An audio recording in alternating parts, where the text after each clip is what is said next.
Bismillahirrahmanirrahim. Ilahi las tulil firdausi a'la wala aqwa ala naril jahim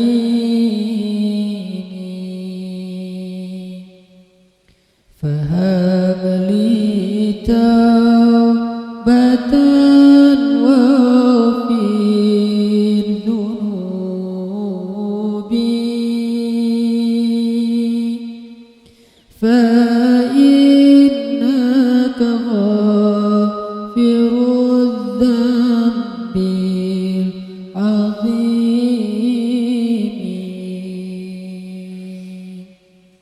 Teman-teman sekalian, bait-bait kasidah itu ditulis dan dirangkai oleh para ulama adalah tentang pengakuan dosa seorang hamba. Ketika seorang hamba berada di puncak penyesalan dan merasa tahu diri bahwa dia adalah seorang hamba yang kotor, sehingga dia mengatakan, Ilahi lastu lil firdausi ahla. Ilahi, sesungguhnya saya tidak layak masuk ke surga Firdaus.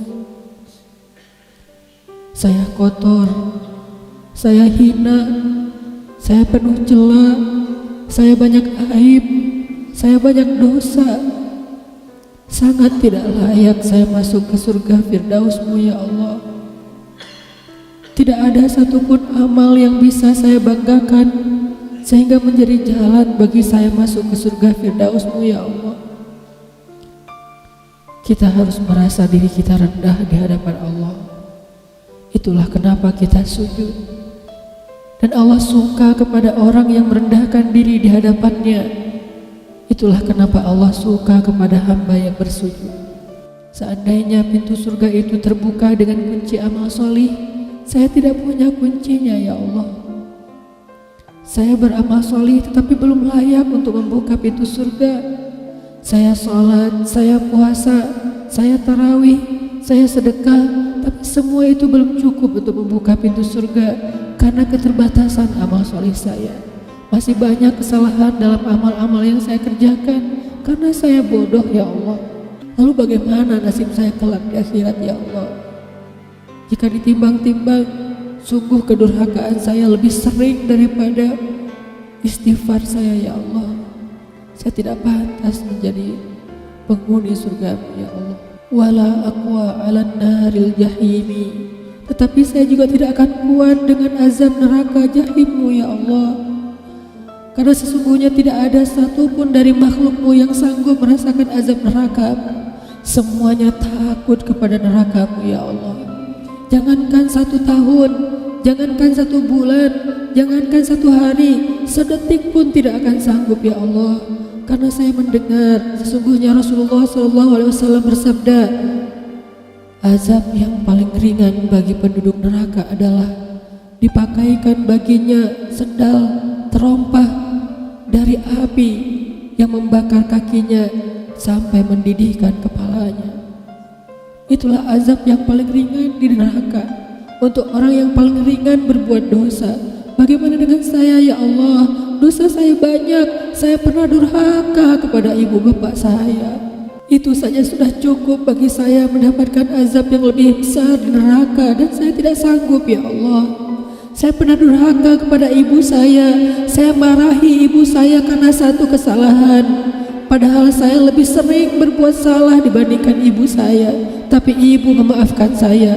Ketika di waktu kecil saya memecahkan barang-barang ibu saya memungut barang-barang itu sambil tersenyum, membelai kepala saya, mengatakan nasihat-nasihat yang baik. Sama sekali ibu saya tidak marah kepada saya saat itu.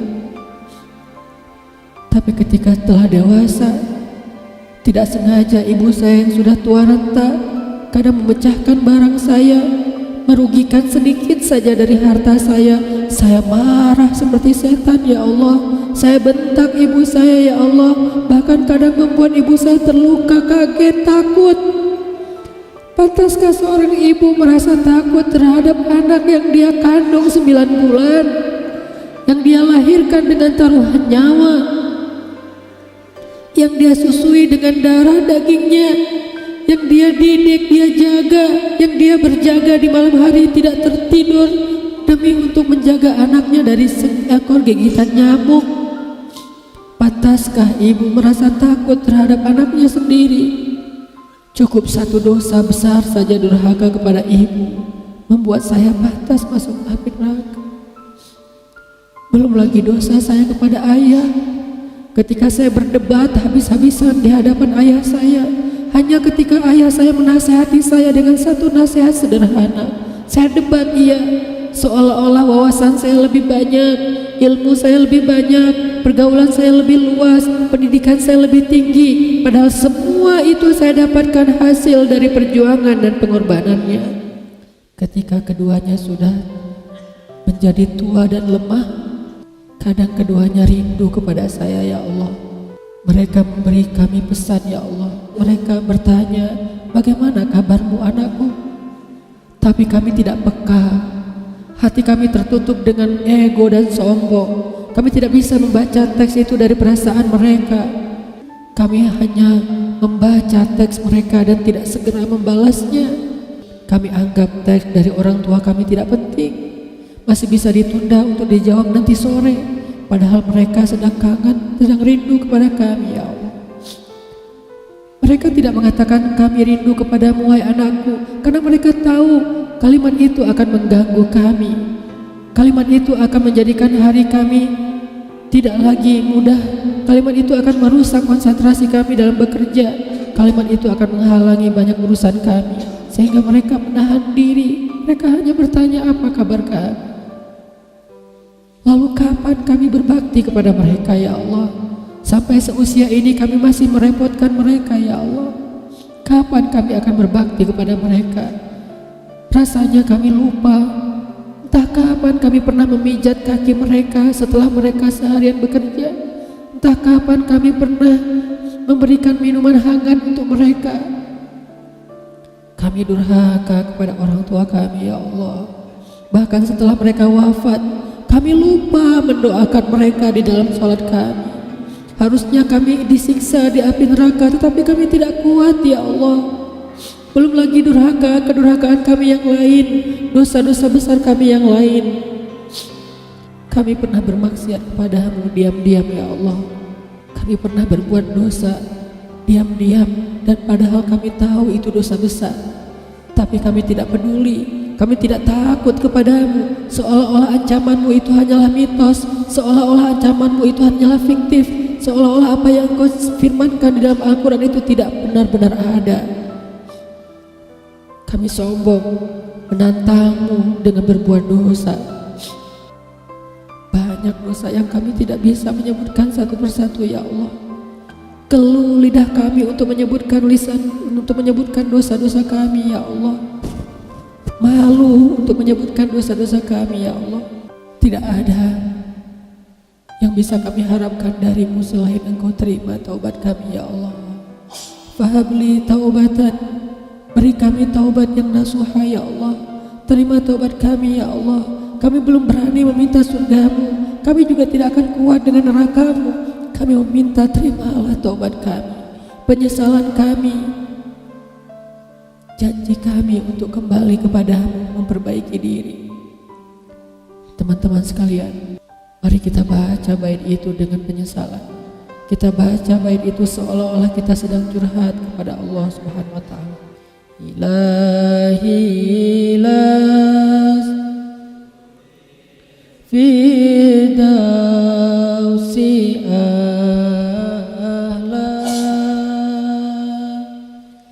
wala aqwa ala nari jahimi fahabli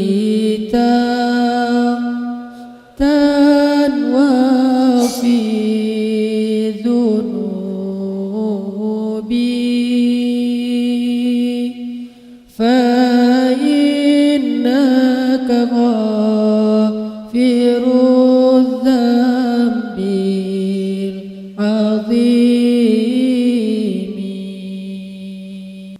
فهب لي توبة